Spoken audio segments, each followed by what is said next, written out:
Oo. Confident ka na naman. Ano ka nagagawa sa actor at yung pagkatao mo? Ako, ang haba. Baka mahabaan to. Gusto ko lang po ikwento.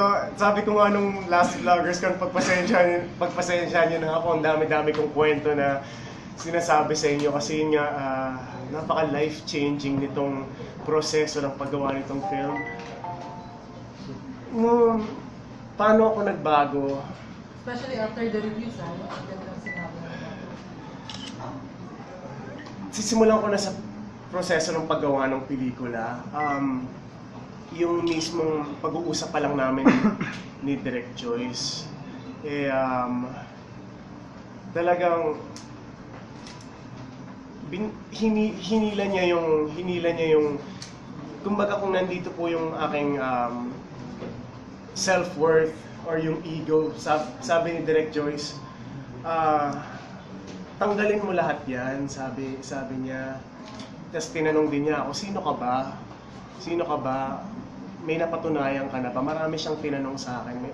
Marami siyang tinanong na may napatunayan ka na ba sa mga tao? Ano bang gusto mong mangyari dito sa pelikula na to? So marami po akong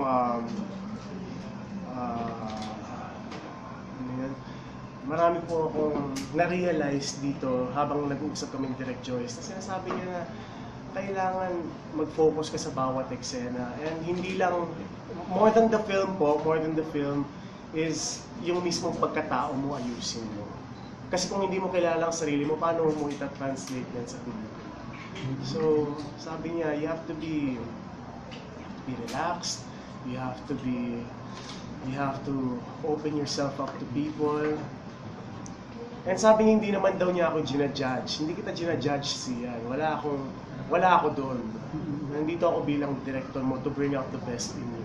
So, yun pa lang yung chunk na yun, yung pag-uusap namin direction. Ang dami ko ng realizations sa sarili ko. So, again, sobra ako overwhelmed. And marami akong natutunan, especially sa mga sinabi ni Direk Joyce, at syempre nakasama ko po si Miss Vilma Santos and si Miss Angel Ocin. So yung work habits, yung work ethics nila, napagmasdan ko rin, and grabe talaga. Seryoso sila sa ginagawa nila.